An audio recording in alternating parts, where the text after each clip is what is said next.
मुस्तफ़ा मुस्तफ़ा सल्लल्लाहु अलैहि वसल्लम।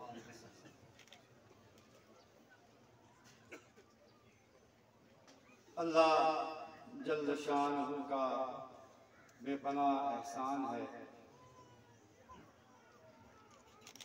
कि मालिकुल मुल्क ने आज फिर हमें अपनी याद की तौफीक और मौका था।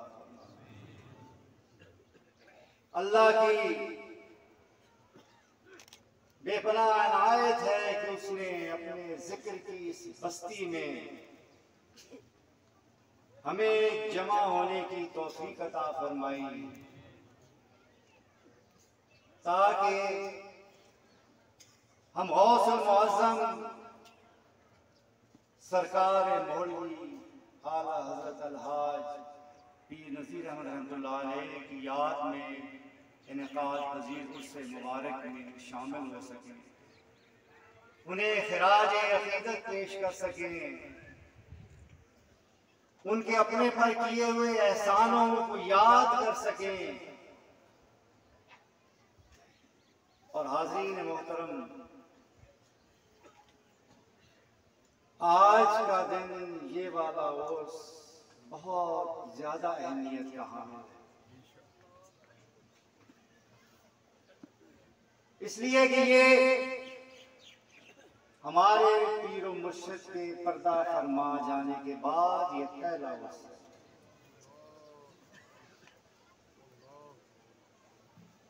इसमें हाजिर होने वाले सिलसिले के बाकी तमाम लोगों पर फजीलत रखने वाले और इसमें न आने वालों का कोई उज़र काबिल कबूल नहीं है, लेकिन अल्लाह ताला उन्हें माफ फरमाए।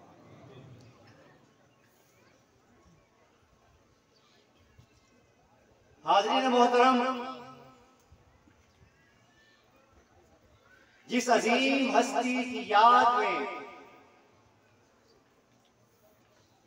आज का दिन मनाया जा रहा है, यानी सरकार मौलवी रहमतुल्लाह अलैह, जिन्होंने हमें निस्बत रसूली की अजीम दौलत से रूशनास किया, इसकी हकीकत बताई। वो कैसी हस्ती थी, उनकी पाक जात कैसी जात थी, इसका भी हमें मालूम होना बहुत जरूरी है। सरकार मौलवी रहमतुल्लाह अलैह की जात एक ऐसी जात थी कि जो तसव्वुफ के मुजद्दिद थे, यानी आपने तसव्वुफ और तरीक़त को फलसफे और सकाफत की आलाइशों से पाक किया। आपकी सारी जिंदगी इसमें गुजर गई और उन्होंने समझाया कि तसव्वुफ और तरीक़त का रास्ता वही रास्ता है जो हमारे आका की सुन्नत का रास्ता है। जो तरीक़त, जो तसव्वुफ नाम नेहाद ऐसा हो कि जो सुन्नत के दायरे से निकल जाए, जो शरीयत की हुदूद का ख्याल न रखे, उसका ताल्लुक किसी से भी हो सकता है लेकिन दीन इस्लाम से नहीं हो सकता। लिहाजा शर्त अव्वल ये है कि आका करीम अलैहिस्सलाम की सुन्नत की पैरवी की जाए और दायरा शरीयत के अंदर रहा जाए। सरकार मौलवी रहमतुल्लाह अलैह ने हमें ये बात रूशनास कराई कि तमाम तरीक़त के सलासिल जो है एक दायरे की तरह है,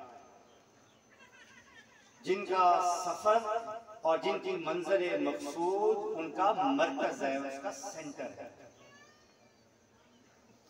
और वो मरकज नबी करीम अलैहिस्सलाम की ज़ात है।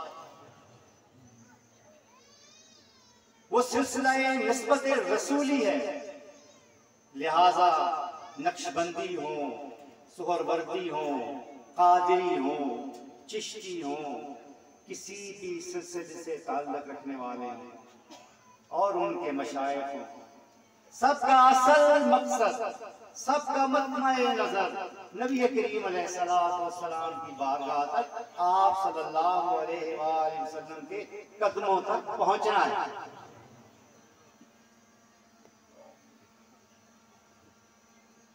हाज़रीन मोहतरम, सरकार मौलवी की जात ऐसी जात थी कि जिन्हें हजरत बाबा जी निजामुद्दीन कियानी मुर्शिद अकबर रहमतुल्लाह अलैह ने छोटी सी उम्र में 9 साल से भी कम उम्र में अपनी गोद में बिठाया, बिठाकर वलायत अता फरमाई और आपके चेहरे अनवर पर हाथ फेर कर 7 दफा बिला मुशक्कत वली होने का आपकी नस्ल को दुआ दी।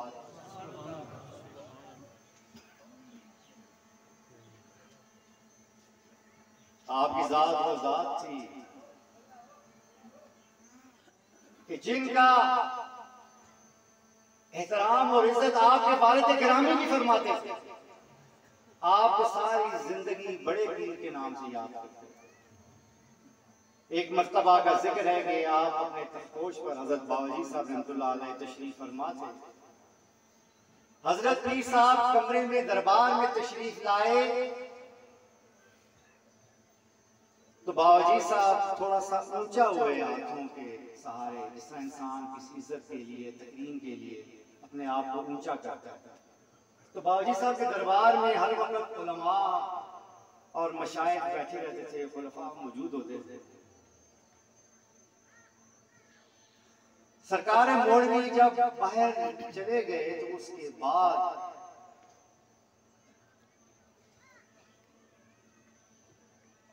किसी ने सवाल किया, किसी ने अर्ज की कि हजरत बाबा जी साहब, आपने अपने बेटे का एहतराम किया है, आपको मालूम है शरन ये जायज नहीं, ये ठीक नहीं है।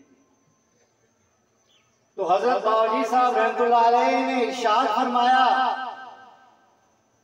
कि तुम्हें क्या मालूम कि इनकी जात कैसी जात है, इनका मुकाम कैसा मुकाम है।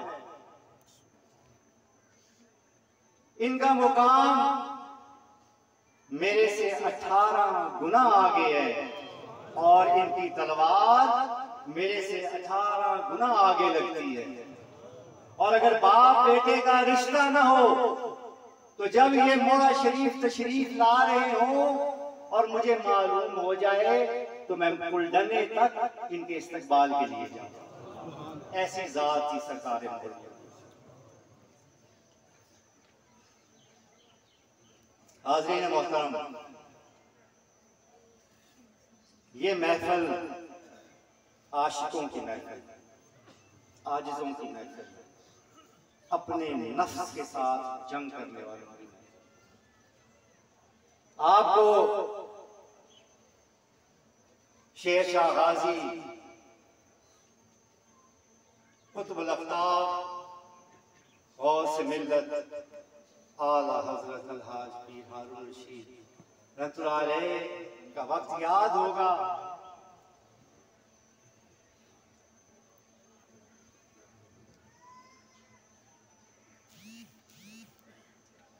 कि जब एक महफिल के दौरान कुछ लोगों ने नारे लगाए तो आपने फौरन उन्हें मना फरमाया।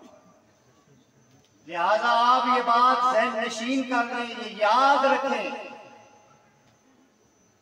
हमारी महफिल में किसी किस्म की नाराबाजी नहीं की जाती, कोई नारा नहीं लगाया जाता। ये हमारे तरीके के खिलाफ है।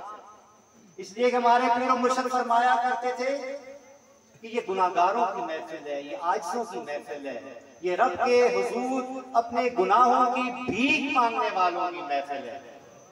यहाँ नारे नहीं मारे जाते, अल्लाह से माफी मांगी जाती है। और याद रखें, हमारा किसी सियासी जमात से कोई ताल्लुक नहीं है।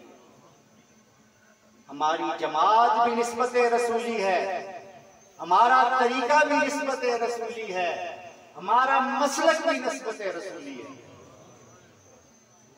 निस्बत रसूली के अलावा किसी जमात, किसी तंजीम से हमारा कोई ताल्लुक नहीं। हर तंजीम, हर जमात का अच्छा आदमी हमारे लिए मोहतरम है, हमारी निस्बत रसूली का हिस्सा बनता है, और हर तंजीम के लोग इस निस्बत रसूली की जमात में शामिल हैं। लिहाजा ये याद रखें कि निस्बत रसूली का रास्ता सच्चाई का रास्ता है। जो इस रास्ते पर चलेगा वो हमारा हम कदम होगा। हाज़रीन मोहतरम, जैसा कि मैं अर्ज कर रहा था कि ये आशिकों की महफिल है। जो शख्स इश्क की दौलत से सरशार हो जाता है उसे आजिज़ी मिलती है, जिसे आजिज़ी मिलती है रब उसे तवक्कुल अता फरमाता है, जिसे तवक्कुल मिलता है वो मोहसिनीन में शामिल हो जाता है। इन्न रहमतुल्लाहि करीबुम मिनल मोहसिनीन, और मोहसिनीन पर अल्लाह ताला अपनी रहमतें फरमाता है, और ऐसी रहमतें फरमाता है कि फिर वो लोग न किसी गम की परवाह करते हैं, न किसी दुख की परवाह करते हैं, न किसी दर्द की परवाह करते हैं, क्योंकि अल्लाह ताला उनका हामी और नासर हो जाता है, उनके सारे मामलात को अपने जिम्मे ले लेता है। हाज़रीन मोहतरम, अगर इश्क की बात की जाए तो इसका सबसे बड़ा नमूना नबी करीम अलैहिस्सलातु वस्सलाम के असहाब हैं, कि जिनकी तालीम हमारे आका ने खुद फरमाई, जिनका तज़किया नफ्स सरवरे कायनात की आंखों ने किया।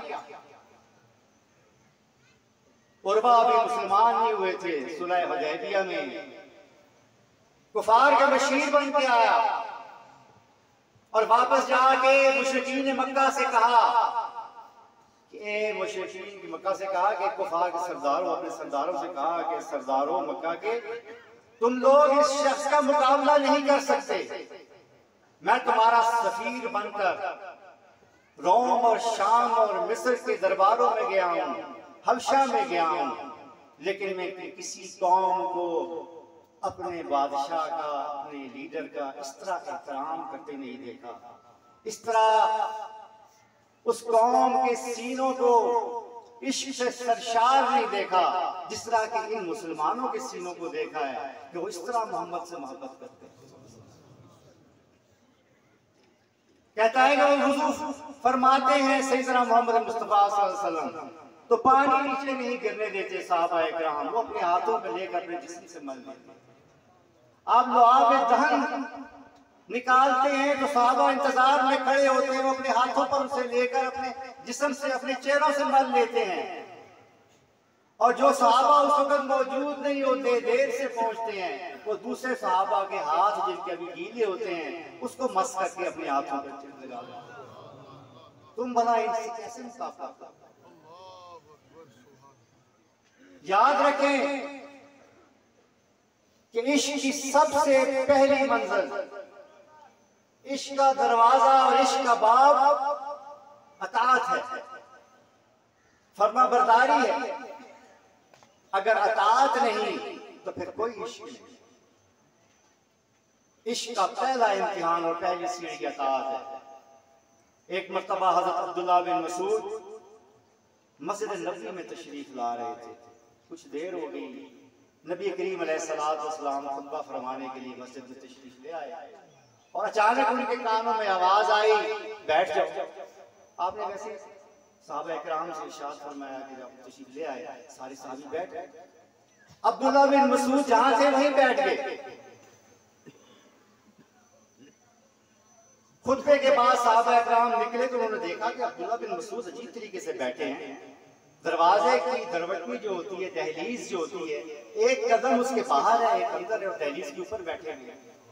साहबा ने पूछा ये क्या माजरा है, ऐसे क्यों बैठे हैं? तो उन्होंने कहा कि मैं थोड़ा लेट हो गया आने में, एक कदम अंदर रखा था, एक बाहर था, कि मेरे आका की आवाज मेरे कानों में आई कि बैठ जाओ, मैं उधर ही बैठ गया। इसे कहते हैं समयना व अताना। ये इश्क की पहली मंजिल है। ये मंजिल होगी तो इश्क कबूल होगा और इश्क हासिल होगा। आका करीम अलैहिस्सलाम की बारगाह अक़दस में एक सहाबी जो अंसार में से थे हाजिर हुए और कहा, या रसूल अल्लाह, मैं आपसे बेपनाह मोहब्बत करता हूँ, अपने बीवी बच्चों से, माल से, माँ बाप से, जान से, हर चीज से बढ़ के मैं आपसे मोहब्बत करता हूँ। जब मैं आपकी बारगाह में, आपकी खिदमत में बैठा होता हूँ तो पुरसुकून रहता हूँ, इत्मीनान से रहता हूँ। लेकिन जब मैं आपकी बारगाह से उठकर जाता हूँ अपने घर, तो हर दम बेचैन रहता हूँ, तज़ब्ज़ुब के आलम में रहता हूँ और ये सोचता रहता हूँ कि किस वक्त आए कि मैं वापस आपकी बारगाह में हाजिर हो जाऊं और मुझे सुकून मिले। लेकिन एक चीज ऐसी है जिसने मुझे आज बहुत परेशान किया हुआ है। तो हमारे आका ने पूछा उनसे कि तुम्हें किस चीज ने परेशान और महमूम किया? तो उन्होंने अर्ज की कि या रसूल अल्लाह, यहाँ तो हमें आपकी महफिल नसीब हो जाती है, आपका कुर्ब नसीब हो जाता है। जब आप पर्दा फरमा जाएंगे और मुझे भी मौत आ जाएगी और हम आखिरत में होंगे, आप तो यकीनन जब जन्नत में जाएंगे तो आला तरीन मुकाम पर अंबिया में बैठे होंगे, उनके जुर्मट में होंगे। मैं भी अगर जन्नत में चला गया तो जाने किस मकाम पे होऊंगा। फिर मुझे भला आपकी ये रफाकतें, आपकी ये सोहबत कैसे नसीब होगी? बस इस ख्याल ने मुझे दुखी किया हुआ।